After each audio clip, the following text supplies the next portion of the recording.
തിരുനാമത്തിന് മഹത്വം ഉണ്ടാകട്ടെ.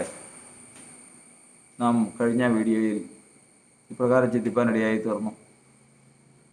ഒരു മനുഷ്യൻ മുഴു ലോകവും നേടിയിട്ടും അവൻ തൻ്റെ ആത്മാവിനെ നഷ്ടപ്പെടുത്തുന്നുവെങ്കിൽ അവൻ എന്ത് പ്രയോജനം? അവന് നേടാനുള്ളത് തൻ്റെ ആത്മാവാണെന്നാണ് നമ്മൾ വചനത്തിൽ നിന്ന് ഗ്രഹിക്കാനിടയായി തീർന്നു. ആത്മാവെന്നുള്ള പദത്തിന് ദേഹിയെന്നും പ്രാണനെന്നും ജീവനെന്നും ചിലയിടങ്ങളിൽ കൊടുത്തിട്ടുള്ളതുകൊണ്ട് നാം അതിൻ്റെ ഇംഗ്ലീഷ് തർജ്ജിമയിൽ സോളെന്ന് കൊടുത്തിട്ടുള്ളത് നമ്മൾ താരതമ്യം ചെയ്ത് റെഫർ ചെയ്ത് അതിനെക്കുറിച്ച് പഠിക്കാം. ഇപ്പോൾ ഇവിടെ നമ്മൾ ചിന്തിക്കുന്നത് ഒരു മനുഷ്യൻ്റെ ആത്മാവാണ്. ആ ആത്മാവ് നമ്മൾ മരിക്കുമ്പോൾ എന്ത് സംഭവിക്കുന്നു? ഇത് മൃഗങ്ങൾക്കില്ലാത്തതാണ്, മനുഷ്യർക്ക് മാത്രമുള്ളതാണ്. മൃഗങ്ങളെ കൊന്നാൽ അല്ലെങ്കിൽ അത് ചത്താൽ അതിൻ്റെ ശരീരം പൊടിയിലേക്ക് ചേരുന്നു, അവൻ്റെ ജീവൻ നഷ്ടപ്പെടും. എന്നാൽ മനുഷ്യൻ അങ്ങനെയല്ല.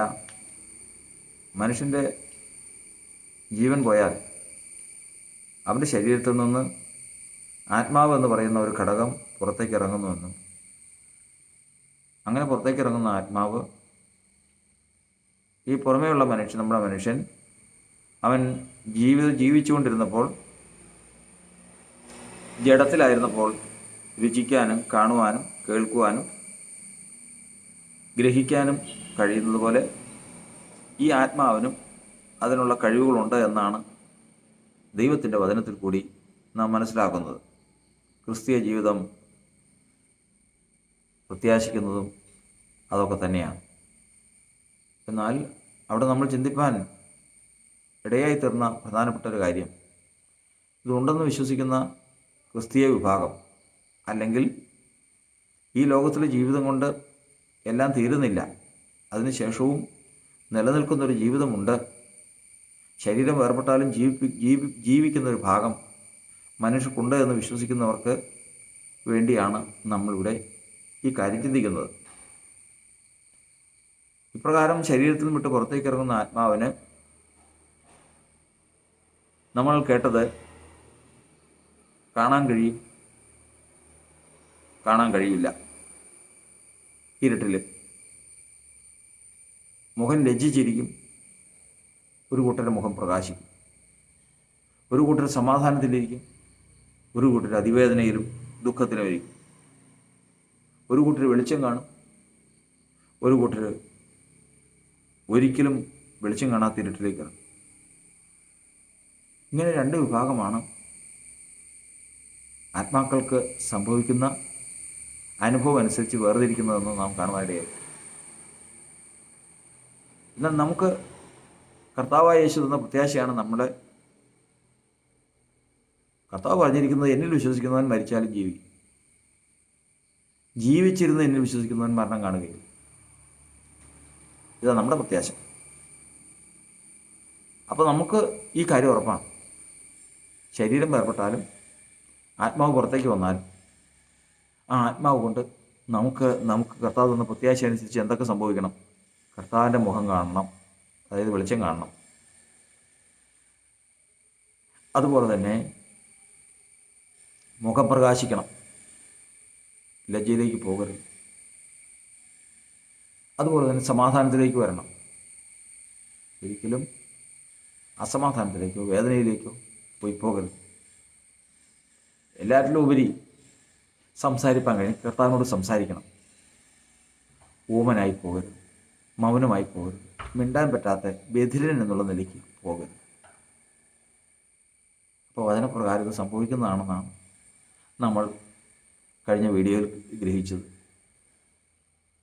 അതിനെക്കുറിച്ചുള്ള വചനങ്ങൾ നമ്മൾ കേട്ടു. സങ്കീർത്തനത്തിൽ നമ്മൾ വായിച്ചു, ദുഷ്ടന്മാർ ലജ്ജിച്ച് പാതാളത്തിൽ മൗനമായിരിക്കട്ടെ. ദുഷ്ടന്മാർ ആത്മാവ് വേർപെട്ടാൽ ആ ആത്മാവ് പാതാളത്തിൽ പോയി മുഖത്ത് ലജ്ജയോടുകൂടി മിണ്ടാൻ സാധിക്കാതിരിക്കും. 40-ാം സങ്കീർത്തനം നമ്മൾ വായിച്ചത്, അവർ തങ്ങളുടെ പിതാക്കന്മാരുടെ തലമുറയോട് ചേരും, അവർ ഒരു നാളും വെളിച്ചം കാണില്ല, കാണാൻ സാധിക്കില്ല. യെശയ്യാപ്രവചനം 57-ാം അധ്യായത്തിൽ നമ്മൾ വായിച്ചത്, നീതിമാൻ സമാധാനത്തിലേക്ക് പ്രവേശിക്കും. ഇങ്ങനെയുള്ള കാര്യങ്ങളാണ് നമുക്ക് വചനത്തിൽ നിന്ന് ഗ്രഹിക്കാനുള്ളത്. ഈ ലോകത്തിൽ നമുക്ക് വിശ്വസിക്കാൻ കൊള്ളാവുന്നതും മാറിപ്പോകാത്തതും സത്യദൈവവും സൃഷ്ടികർത്താവിൻ്റെ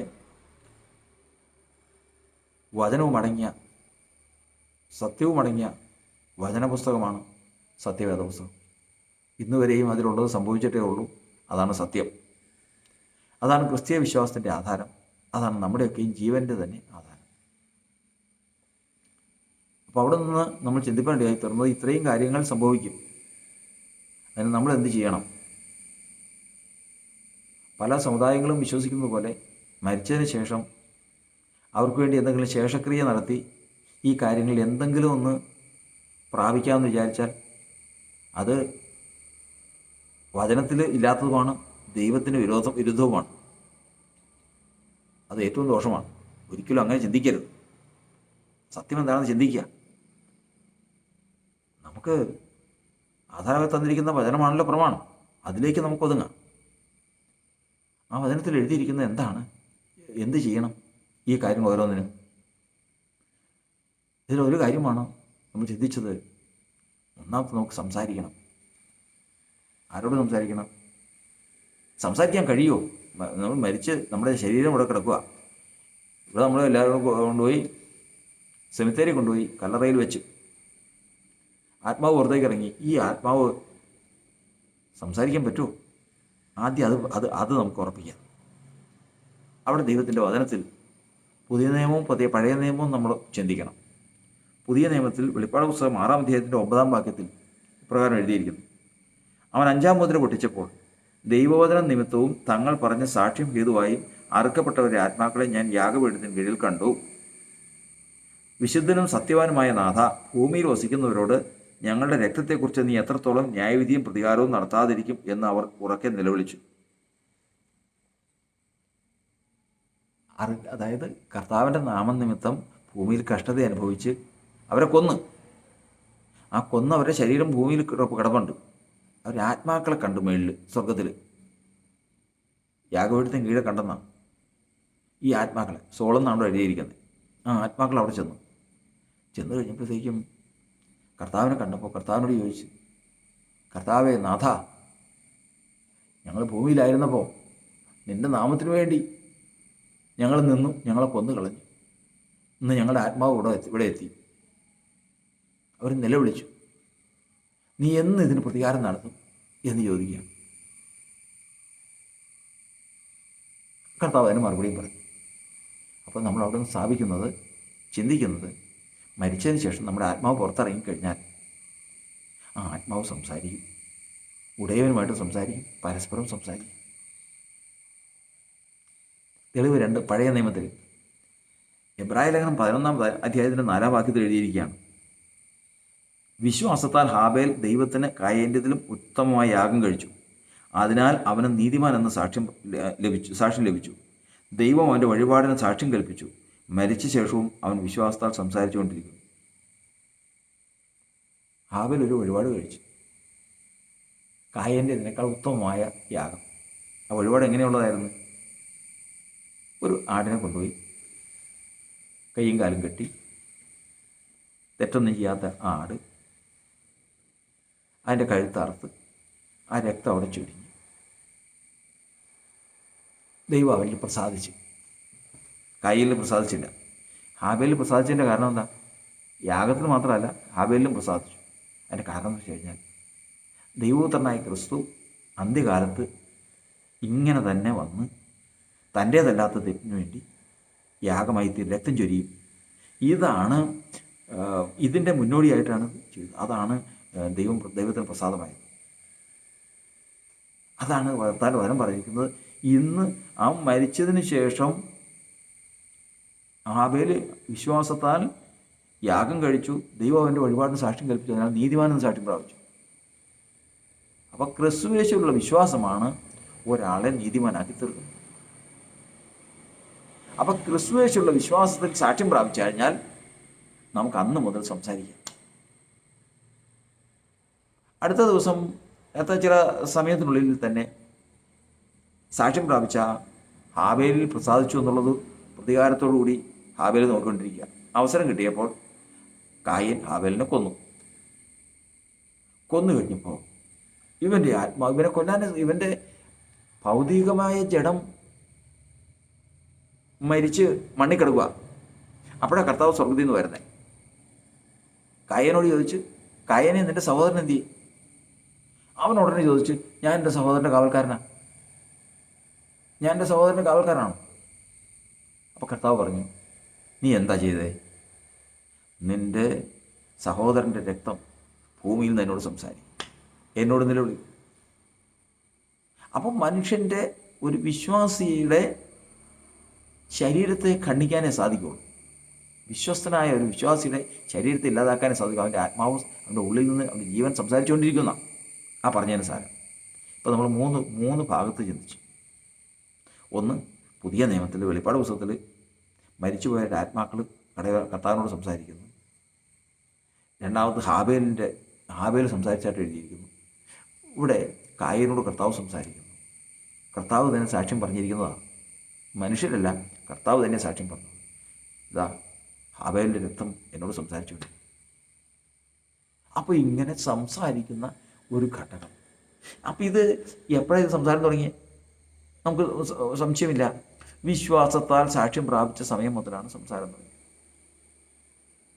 എപ്പോഴാണ് വിശ്വാസത്താൽ സാക്ഷ്യം പ്രാപിച്ചത്? കായൻ്റെ ഇതിന് ഉത്തമ യാഗം കഴിച്ചപ്പോൾ, ക്രിസ്തുവേശുള്ള വരാനിരിക്കുന്ന മശിഹായിലുള്ള വിശ്വാസത്താൽ യാഗം കഴിച്ചപ്പോഴാണ് ദൈവം പ്രസാദിച്ചത്. ആ സമയം മുതൽ ഹാബേൽ സംസാരിച്ചു. ആ സമയത്ത് സംഭവിച്ചത് എന്താ? നമ്മളിവിടെ വായിച്ചല്ലോ, എബ്രായലേഖനം 11:4 വായിച്ചു, അതിനാൽ അവൻ നീതിമാനെന്ന് സാക്ഷ്യം പ്രാപിച്ചു. അപ്പോൾ ഒരു മനുഷ്യൻ നീതിമാനായി തീർന്ന സമയത്താണ് സംസാരം തുടങ്ങുന്നത്. ഏതിൻ്റെ സംസാരം? ഈ അകത്തെ മനുഷ്യൻ്റെ, ഈ ആത്മാവിൻ്റെ. ഈ അകത്തെ മനുഷ്യൻ ഇപ്പോൾ മനുഷ്യരിൽ എന്താ ചെയ്യുന്നത്? ഇപ്പം എന്തെടുക്കുക? അതാണ് എഫേസ്യ ലേഖനത്തിൽ എഴുതിയിരിക്കുന്നത്. അതിക്രമങ്ങളാലും പാപങ്ങളാലും മരിച്ചവരായിരുന്ന നമ്മെയും അവൻ ജീവിപ്പിച്ചു. അപ്പം നമ്മുടെ ആത്മാവ് പാപത്താൽ മരിച്ചു കിടക്കുകയായിരുന്നു.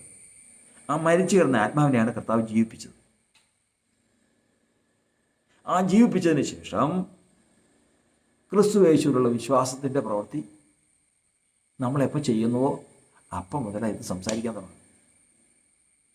അബ്രഹാം എപ്പോഴാണ് നീതിമാനായി? 75-ാമത്തെ വയസ്സിൽ കർത്താവ് വിളിച്ചു. 80 വയസ്സ് കഴിഞ്ഞപ്പോൾ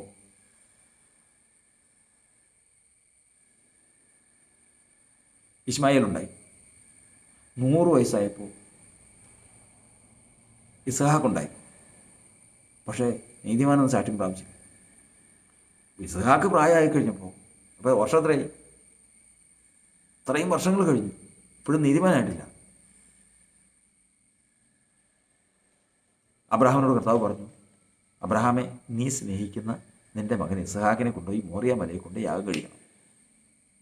അബ്രഹാം അത് കേട്ടു, ഉടയവനെ വിശ്വസിച്ചു, മകനെയും കൊണ്ട് പോയി യാഗം കഴിക്കാനായിട്ട് കത്തി ഓങ്ങി.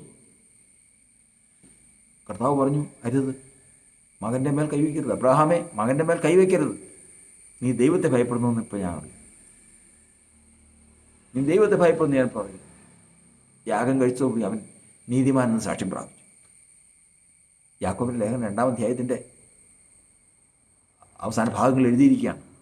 അതിനാൽ അവൻ നീതിമാനെന്ന് സാക്ഷ്യം പ്രാപിച്ചു.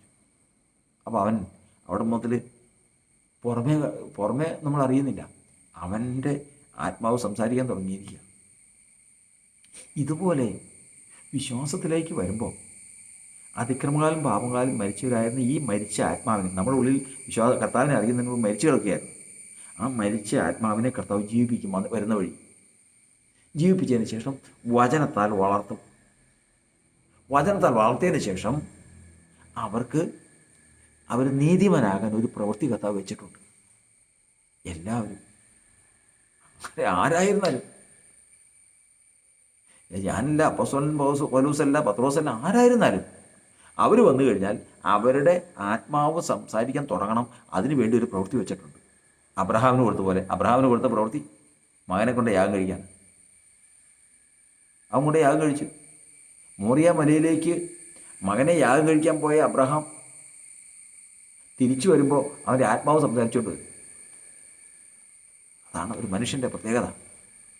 ഇതുപോലെ നമ്മുടെ ജീവിതത്തിലും കർത്താവ് നമ്മെ വിളിച്ചപ്പോൾ, കർത്താവ് നമ്മുടെ ആത്മാവിനെ ജീവിപ്പിച്ചതിന് ശേഷം കർത്താവിൻ്റെ ആഗ്രഹമാണ് ഈ ശരീരത്തിൽ നിന്ന് ആത്മാവ് വേർതിരിയുന്നതിന് മുമ്പ് ഈ ആത്മാവ് സംസാരിക്കാൻ യോഗ്യത, ശക്തി പ്രാപിച്ചിരിക്കണം. ഇതാണ് ഉടയവൻ്റെ ആഗ്രഹം. അതിനു വേണ്ടിയിട്ടാണ് കർത്താവ് നമ്മെ വിശ്വാസത്തിൻ്റെ പ്രവൃത്തി ചെയ്യാൻ നടത്തുന്നത്. അതുകൊണ്ടാണ് നമ്മൾ തെസ്സലോനിക്ക ലേഖനത്തിൽ പറഞ്ഞിരിക്കുന്നത്. തെസ്സലോനിക്ക ലേഖനത്തിൽ നമ്മൾ പഠിക്കുകയാണ് 1:11. അതുകൊണ്ട് ഞങ്ങൾ നമ്മുടെ ദൈവത്തിൻ്റെയും കർത്താവായ യേശുക്രിസ്തുവിൻ്റെയും കൃപയാൽ നമ്മുടെ കർത്താവായ യേശുവിൻ്റെ നാമം നിങ്ങളിലും നിങ്ങൾ അവനിലും മഹത്വപ്പെടേണ്ടതിന് നമ്മുടെ ദൈവം നിങ്ങളെ തൻ്റെ വിളിക്ക് യോഗ്യരായി എണ്ണി സൽഗുണത്തിലുള്ള സകല താല്പര്യവും വിശ്വാസത്തിൻ്റെ പ്രവൃത്തിയും ശക്തിയോടെ പൂർണ്ണമാക്കി തരണം എന്ന് നിങ്ങൾക്ക് വേണ്ടി എപ്പോഴും പ്രാർത്ഥിക്കുന്നു. വിശ്വാസത്തിൽ അത് രഹസ്യമാക്കി വെച്ചിരിക്കുക. രഹസ്യമാക്കി. കാരണം കർത്താവ് ഇയ്യോബിന് അത് വെച്ചിരുന്നത് ഇയ്യോബിൻ്റെ കഷ്ടതയാണ്. ഇയ്യോബിൻ്റെ കഷ്ടതയിൽ ദൈവം നോക്കുകയാണ്. ഈ കഷ്ടത ഇയ്യോബ് അതിജീവിച്ചു കഴിഞ്ഞാൽ ഇയ്യോബ് നീതിമാനാണ്. നീതിമാനെന്ന് രണ്ട് വശമുണ്ട്. നീതിമാനെന്ന് പറയുമ്പോൾ തർക്കമുള്ളതുകൊണ്ട്, നീതിമാനെന്ന് പറയുമ്പോൾ തർക്കമില്ലാത്തതുണ്ട്. ഈ രണ്ട് കാര്യങ്ങൾ. അബ്രഹാം ദൈവം വിളിച്ചപ്പോൾ അബ്രഹാം നീതിമാൻ തന്നെയാണ്. പക്ഷെ തർക്കമുണ്ട്. തർക്കം എന്ന് പറഞ്ഞാൽ ആത്മീയ മണ്ഡലങ്ങളിൽ അവൻ അതിന് യോഗ്യനല്ല എന്ന് രാപ്പകൽ കുറ്റം ചുമത്തുന്ന അപവാദിയായ പിശാച് തർക്കിച്ചുകൊണ്ടിരിക്കുക. എന്നാൽ മകനെ യാഗം കഴിച്ചതിന് ശേഷം ആത്മീക മണ്ഡലം ശാന്തമാണ്. എൻ്റെ ദാസനായ അബ്രഹാം നീതിമാൻ എന്ന് പറയുമ്പോൾ ആരും എതിരില്ല. ആരും എതിരില്ല. കാരണം അവൻ നീതിമാൻ അന്ന് പ്രവൃത്തിയിൽ കാണിച്ചതാണ്. ഇതുപോലെ ഇയ്യോബ് നീതിമാൻ തന്നെയാണ്. കർത്താവ് പറഞ്ഞല്ലോ, അവനെ പോലെ നിഷ്കളങ്കനും നേരിട്ടുള്ളവനും ദോഷം വിട്ടകലുന്നവനും വേറെ ആരും ഇല്ലല്ലോ. ഇങ്ങനെ കാര്യങ്ങളെല്ലാം പറഞ്ഞു. അത് ശരിയാ. പക്ഷെ തർക്കമുണ്ട്.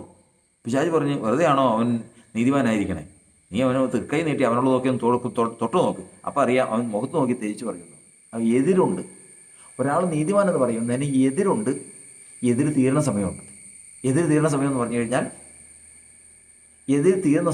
കഴിഞ്ഞാൽ അവൻ വിശ്വാസത്തിൻ്റെ പ്രവൃത്തി ചെയ്താൽ പിന്നെ അവനെക്കുറിച്ച് എതിര് പറയില്ല.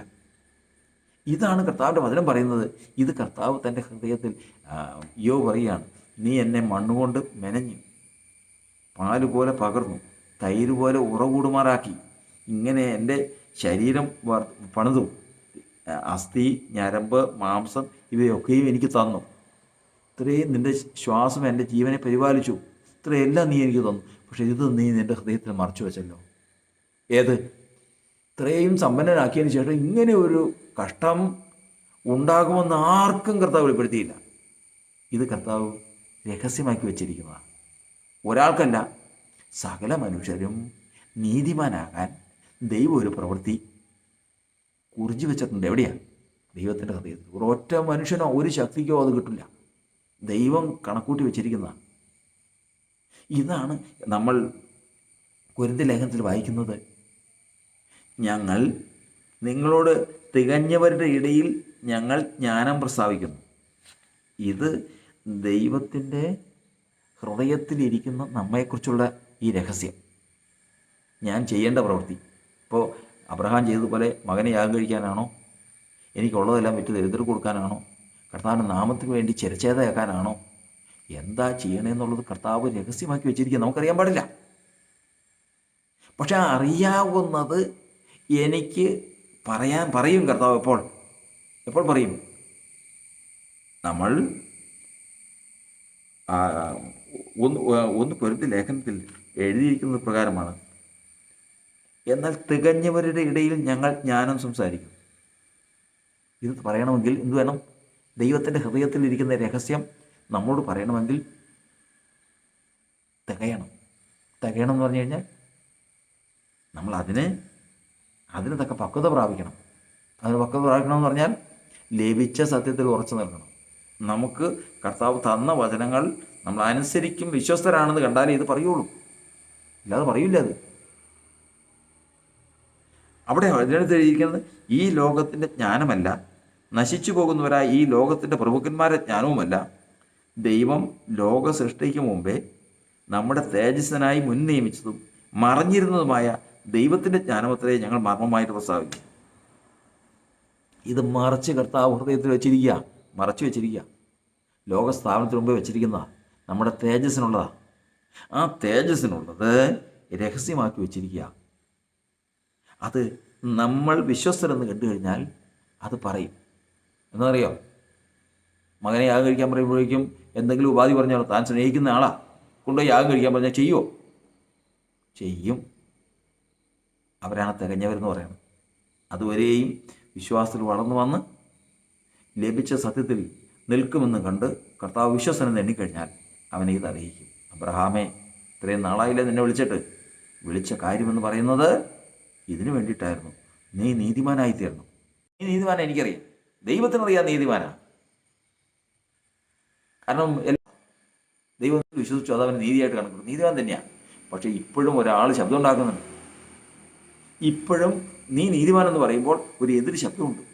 വെറുതെയാണോ അവൻ നീതിമാനായിരിക്കണേ, അവൻ അങ്ങനെ നീതിമാനൊന്നുമല്ല, മുതലായിട്ടുള്ള കാര്യങ്ങളാലും രാപ്പകൽ നമ്മുടെ സഹോദരന്മാരെ കുറ്റം ചുമത്തുന്ന അപവാദിയുടെ ശബ്ദം ഇപ്പോഴും നിനക്കെതിരെയുണ്ട്. അതുകൊണ്ട് നീങ്ങിപ്പോണം. നീ മകനെ കൊണ്ടുപോയി യാഗം കഴിക്കണം. അതുകൊണ്ട് തീരുള്ളൂ. ഒരു മടിയില്ല, മകനുമായി യാത്ര ചെയ്തു. യാഗം കഴിക്കുമെന്ന് കണ്ടപ്പോൾ ആത്മീയ മണ്ഡലങ്ങൾ. അബ്രഹാമിൻ്റെ ലക്ഷ്യം എന്താ? അബ്രഹാമിന് എന്താ കിട്ടുന്നത്? അബ്രഹാം മോറിയ മലയിലേക്ക് താൻ സ്നേഹിക്കുന്ന കുഞ്ഞുമായിട്ട് പോവുക. പോയി കഴിഞ്ഞപ്പോൾ ഈ കുഞ്ഞ് നഷ്ടപ്പെടും. ഈ കുഞ്ഞിനെ അബ്രഹാമിൻ്റെ വിശ്വാസം ഇത് യാഗം കഴിച്ചു കഴിഞ്ഞാൽ അവൻ നിമിത്തമാണ് എനിക്ക് പ്രത്യാശ വാഗ്ദത്തമൊക്കെ നൽകിയിട്ടുള്ളത്. അതുകൊണ്ട് നാളെ അവനെ ജീവിപ്പിച്ച് തരാൻ കർത്താവ് ശക്തനാണ്. ഇത് നമുക്ക് വിശ്വാസമുണ്ട്. പക്ഷേ അതിനേക്കാൾ വലുതാണ് അബ്രഹാമിൻ്റെ ലക്ഷ്യം. കാരണം എൻ്റെ ആത്മാവ് സംസാരിക്കാൻ തുടങ്ങണം. ഇതോടുകൂടി അതാണ് അബ്രഹാമിൻ്റെ ലക്ഷ്യം. കാരണം നീതിമാനായാലേ ആത്മാവ് ശരീരം വിട്ടാൽ സംസാരിക്കുകയുള്ളൂ. നീതിമാൻ്റെ ആത്മാവ് സംസാരിക്കാൻ തുടങ്ങിയ ആ നീതിമാനെക്കുറിച്ച് ആത്മീയ മണ്ഡലങ്ങളിൽ പിന്നെ ശത്രു സംസാരിക്കില്ല. രാപ്പകൽ നമ്മുടെ സഹോദരന്മാരെ കുറ്റം ചുമത്തുന്ന അപവാദിയാണ് പിശാച്. ഇന്ന് നമുക്ക് ഈ മണ്ഡലത്തിൽ നോക്കുമ്പോൾ ശബ്ദമൊന്നും കേൾക്കാനില്ല. നമുക്ക് ആരുടെയും ശബ്ദം കേൾക്കാനില്ല. എന്നാൽ ആത്മീക മണ്ഡലം കേൾക്കാൻ കഴിവുള്ള നമ്മൾ പ്രാർത്ഥനയ്ക്കൊക്കെ ഇരിക്കുമ്പോൾ, ജാഗരിച്ചിരിക്കുമ്പോൾ നമുക്ക് ആത്മീക മണ്ഡലങ്ങളിലെ ശബ്ദം കേൾക്കാനായിട്ട് കർത്താവ് നമുക്ക് അനുവദിച്ചു കഴിഞ്ഞാൽ ആ ശബ്ദത്തിൽ, ആ മണ്ഡലത്തിൽ കേൾക്കാം നമ്മെക്കുറിച്ച് പറയുന്ന അപവാദം, നമ്മൾ ഓരോരുത്തരെയും കുറിച്ച് പറയുന്ന കുറ്റങ്ങളും കുറവുകളും നമ്മെ ഒരിക്കലും കർത്താവ് നീതിമാനായിട്ട് എണ്ണരുത്, നമ്മൾ ശരിയല്ല എന്നുള്ള പറയുന്ന അർത്ഥവത്താക്കിയിട്ടുള്ള വാക്കുകൾ ആത്മീയ മണ്ഡലത്തിൽ മുഴങ്ങുന്നത് നമുക്ക് കേൾക്കാൻ കഴിയും. പക്ഷെ നമ്മളത് കേൾക്കുന്നില്ല എന്ന് മാത്രം. എന്നാൽ ഇതറിയാവുന്നത്, ഈ ഒരു കാര്യം അറിയാവുന്ന മനുഷ്യരുണ്ട്, അത് ജീവിതങ്ങളുണ്ട്. അവർ എന്ത് ചെയ്യാൻ നോക്കിയിരിക്കാന്നറിയോ? എൻ്റെ ദൈവമേ, എൻ്റെ ജീവിതത്തിൽ ദൈവം ഞാൻ നീതിമാനെന്നൊരു പറഞ്ഞു കഴിഞ്ഞാൽ അതിനെതിരിൽ ഒരു ശബ്ദമില്ലാത്ത ഒരു ജീവിതം എനിക്ക് കിട്ടിയാൽ അതിനപ്പുറം എനിക്കൊന്നും നേടാനില്ല. കാരണം അങ്ങനെ എതിരില്ലാത്ത ശബ്ദം എന്നെക്കുറിച്ച് ആത്മീയ മണ്ഡലത്തിൽ എതിര് ശബ്ദമില്ലാതെ വന്നു കഴിഞ്ഞാൽ അതിൻ്റെ അർത്ഥം എൻ്റെ ശബ്ദം അവിടെ മുഴങ്ങാൻ തുടങ്ങിയെന്ന്. അബ്രഹാം വിശ്വാസത്തിലേക്ക് വന്ന സമയത്തും, വിശ്വാസത്തിലേക്ക് വന്ന് കർത്താവ് വിളിച്ചിറങ്ങിയപ്പോഴും, ആ യാത്ര തുടങ്ങിയപ്പോഴും എല്ലാം ആത്മീയ മണ്ഡലങ്ങളിൽ ശബ്ദമുണ്ട് അബ്രഹാമിനെതിരെ. അബ്രഹാം നീതിമാനാണ് താൻ, ദൈവത്തിനറിയാം അബ്രഹാം നീതിമാനാണ്. പക്ഷെ അത് പറഞ്ഞിട്ടില്ല. ദൈവത്തിൻ്റെ നീതി അത് സമ്മതിക്കണമെങ്കിൽ, അത് ഉറപ്പിക്കണമെങ്കിൽ, അവൻ്റെ ആത്മാവിന് സംസാരിക്കാനുള്ള ശേഷി കൊടുക്കണമെങ്കിൽ അവൻ നീതിമാനെന്ന് പറയുമ്പോൾ എതിര് ശബ്ദമില്ലാതെ വരണം. അങ്ങനെ ഒടുവിൽ സ്വർഗത്തിലേക്ക് അവൻ്റെ ശബ്ദം മുഴങ്ങുവാൻ തക്കവണ്ണം അവൻ്റെ പ്രവൃത്തി അവൻ തികച്ചു. മോറിയ മലയിൽ നിന്ന് ഇറങ്ങി വരുമ്പോൾ കയറിപ്പോയതുപോലെയല്ല. കയറിപ്പോകുന്ന അബ്രഹാമിനെ കുറിച്ച് ആത്മീയ മണ്ഡലങ്ങളിൽ പല ശബ്ദങ്ങളുമുണ്ട്. ഇറങ്ങിപ്പോരുമ്പോൾ അബ്രഹാം നീതിമാനാണെന്ന് ദൈവം സാക്ഷ്യം കൽപ്പിച്ചു. എതിര് ശബ്ദം ആത്മീയ മണ്ഡലങ്ങളിൽ ഇല്ല. അബ്രഹാമിൻ്റെ ആത്മാവ് സംസാരിപ്പാനുള്ള ശക്തി പ്രാപിച്ചിരിക്കുന്നു. ഇനി ആത്മീയ മണ്ഡലത്തിലേക്ക് പ്രവേശിച്ചാൽ അബ്രഹാമിൻ്റെ ശബ്ദത്തിനെതിരെ ആർക്കും പറയാനില്ല. ഈ ഈ ഒരു യോഗ്യത അല്ലെങ്കിൽ ഈ ഒരു കഴിവ് നാം വിശ്വാസികൾ ഈ ലോകത്തിലായിരിക്കുമ്പോൾ തന്നെ പ്രാപിച്ചെടുക്കണമെന്നുള്ളതാണ് ദൈവത്തിൻ്റെ വചനം പറയുന്നത്. ഈ കാലം അവസാനിക്കുന്ന ഈ സമയത്ത് ഇതാ എന്ന് പറയുമ്പോൾ ഇത് അവസാനിക്കാൻ പോവുക. ഈ അവസാനിക്കുന്നതിന് മുമ്പ് ഇത് ദൈവത്തിൻ്റെ മക്കൾ പ്രാപിച്ചെടുക്കണം, വിശ്വാസികൾ പ്രാപിച്ചെടുക്കണം. അതിനുവേണ്ടി ഒന്നാമത് പാപത്താൽ മരിച്ചിരിക്കുന്ന ആത്മാവ് ജീവിക്കണം. രണ്ടാമത് ആ ആത്മാവ് വചനത്തിൽ വളരണം. മൂന്നാമത് വിശ്വാസത്തിൻ്റെ പ്രവൃത്തി ചെയ്യണം. അതേതാണെന്ന് നമുക്കറിവില്ല. നമ്മൾ വായിച്ചു കേട്ടല്ലോ, രഹസ്യമാക്കി വെച്ചിരിക്കുകയാണ് കർത്താവ്. യോബ് പറഞ്ഞതുപോലെ ഈ കാര്യങ്ങളെല്ലാം നീ ചെയ്തെങ്കിലും ഇത് നിൻ്റെ ഹൃദയത്തിൽ നീ മറച്ചു വെച്ച്. ഏത്? യോബിന് വരുന്ന ഈ കഷ്ടം കർത്താവിന് അറിയാമായിരുന്നു. ലോകത്ത് ആർക്കും അറിയാൻ പാടില്ല, പിശാചിനും അറിയാൻ പാടില്ല, ഒരു മണ്ഡലത്തിൽ ആർക്കും അറിയാൻ പാടില്ല. അത് കർത്താവിൻ്റെ ഹൃദയത്തിൽ മറച്ചു വെച്ചിരിക്കുന്നതാണ്. ഇതുപോലെ നമ്മെക്കുറിച്ചും നമ്മൾ സംസാരിക്കാനുള്ള കഴിവ് കിട്ടാൻ തക്കവണ്ണം നമുക്ക് ആത്മീയ മണ്ഡലങ്ങളിൽ നമ്മുടെ ആത്മാവ് സംസാരിക്കാൻ തക്കവണ്ണം നമുക്ക് പ്രാപ്തി ഉണ്ടാകാൻ ഒരു പ്രവൃത്തിക്കുള്ള വാക്ക് കർത്താവ് കരുതി വെച്ചിട്ടുണ്ട്. അത് നമ്മോട് പറയണമെങ്കിൽ വചനം പറയുന്നത്, തികഞ്ഞവരുടെ ഇടയിൽ ഞങ്ങൾ ജ്ഞാനം പ്രസ്താവിക്കുന്നു. നിങ്ങളുടെ തേജസ്സിനായി ലോകസ്ഥാനത്തിനു മുമ്പേ മുന്നൊരുക്കിയിരുന്നതും മറഞ്ഞിരുന്നതുമായ ജ്ഞാനമാണ് മർമ്മമായിട്ട് ഞങ്ങളിന്ന് പ്രസ്താവിക്കുന്നത്. അത് പ്രസ്താവിക്കാൻ പോകുന്നു. അത് മർമ്മമായിട്ട് പ്രസ്താവിക്കും. കേട്ടവന് മാത്രമേ അറിയാവൂ. അബ്രഹാമിന് മാത്രമേ അറിയാവുള്ളൂ. സാറായോട് പോലും പറഞ്ഞിട്ടില്ല. ബാല്യക്കാരോട് പറഞ്ഞു, നിങ്ങളിവിടെ നിൽക്ക്, ഞങ്ങൾ പോയി ആരാധന കഴിച്ചിട്ട് വരാം. എല്ലാവരും വിചാരിച്ച് അവിടെ പോയി ആരാധിക്കാൻ പോവാം, പാട്ടുപാടി പ്രാർത്ഥിച്ച് വരാൻ പോവാം. അല്ല, അതിനല്ല, മർമ്മമാണത്. ദൈവത്തിനും കേട്ടവനും മാത്രമേ അറിയാവൂ. കാരണം ഇന്ന് ഞാൻ ആ വാർത്ത കേട്ടെങ്കിൽ ഞാനത് അനുസരിക്കാൻ പോവുകയാണ്. എല്ലാവരും പറയും ഞാൻ പോകുന്നത് എൻ്റെ മകനെ കൊല്ലാനാണ്. നാളെ പലതും പറയും. നമുക്കല്ല, വിഷയമല്ല. ഞാൻ പോകുന്നത് എൻ്റെ ആത്മാവിന് സംസാരിക്കാനുള്ള ശേഷി പ്രാപിക്കാനാണ്. വിശ്വാസത്തിൻ്റെ പ്രവൃത്തി തികയ്ക്കുന്ന ദിവസം ദൈവത്തിൻ്റെ മുമ്പാകെ ഞാൻ നീതിമാനാണ്. നീതിമാൻ്റെ ആത്മാവ് സംസാരിക്കാനുള്ള ശേഷി പ്രാപിച്ചതാണ്. ഹാബേലിൻ്റെ രക്തം ഹാബേൽ ഇന്നും സംസാരിച്ചുകൊണ്ടിരിക്കുന്നു. കർത്താവായ യേശുക്രിസ്തു ഇന്നും സംസാരിച്ചുകൊണ്ടിരിക്കുന്നു. സിദ്ധന്മാരായ നീതിമാന്മാരായ ആത്മാക്കൾ ഇന്നും സംസാരിച്ചുകൊണ്ടിരിക്കുന്നു. നമുക്കും ആ പദവി കിട്ടുവാൻ നാം എന്ത് ചെയ്യണമെന്ന്, ഏതാണ് ഞാൻ ചെയ്യേണ്ട പ്രവൃത്തിയെന്ന് ദൈവത്തിൽ നിന്ന് പ്രാപിച്ച് ആ പ്രവൃത്തി ചെയ്ത് ദൈവത്തിൻ്റെ മുമ്പാകെ നീതിമാന്മാരെന്നും നമ്മൾ സാക്ഷ്യം പ്രാപിച്ച് ആത്മീയ മണ്ഡലങ്ങളിൽ നമുക്കെതിരെയുള്ള ശബ്ദങ്ങൾ അടങ്ങി നമ്മുടെ ആത്മാവ് സംസാരിപ്പാൻ ശേഷി പ്രാപിച്ച് നാളെ കർത്താവിൻ്റെ സ്ഥിതിയിലേക്ക് ശരീരം വിട്ടു ചേരുമ്പോൾ പൂർണ്ണ പ്രാഗൽഭ്യത്തോടെ നമ്മൾ ഈ പുസ്തകത്തിൽ വായിച്ചതുപോലെ ആ ആത്മാക്കൾ ചോദിച്ചതുപോലെ, നാഥ ഭൂമിയിലായിരുന്നപ്പോൾ ഞങ്ങൾ അനുഭവിച്ച കഷ്ടതയെക്കുറിച്ച് അവർ കർത്താവിനോട് സംസാരിച്ചപ്പോൾ കർത്താവരെ ആശ്വസിപ്പിക്കുക. അവർ നിലവിളിച്ചപ്പോൾ കർത്താവരെ ആശ്വസിപ്പിക്കുക. അതുമായിട്ടുള്ള ബന്ധം. എന്നാൽ ഒരു കൂട്ടരോ ക്രിസ്തുവിനെ അറിയാത്തവരും ക്രിസ്തുവിനെ പ്രാപിക്കാത്തവരും പ്രാണൻ ജീവിക്കാത്തവരും ആത്മീയ മണ്ഡലങ്ങളിലേക്ക് ആത്മാവ് പ്രവേശിച്ചതോടുകൂടി ലജ്ജിച്ച് പാതാളത്തിൽ മൗനമായിരിക്കുന്നു. ആ അവസ്ഥ വരാതിരിപ്പാൻ ദൈവത്തിൻ്റെ വചനത്തെ സൂക്ഷ്മമായി ഈ കാലങ്ങളിൽ തന്നെ ഗ്രഹിച്ച് നമുക്ക് ജീവൻ പ്രാപിപ്പാൻ ദൈവത്തിൻ്റെ ആത്മാവ് സഹായിക്കുമാറാകട്ടെ.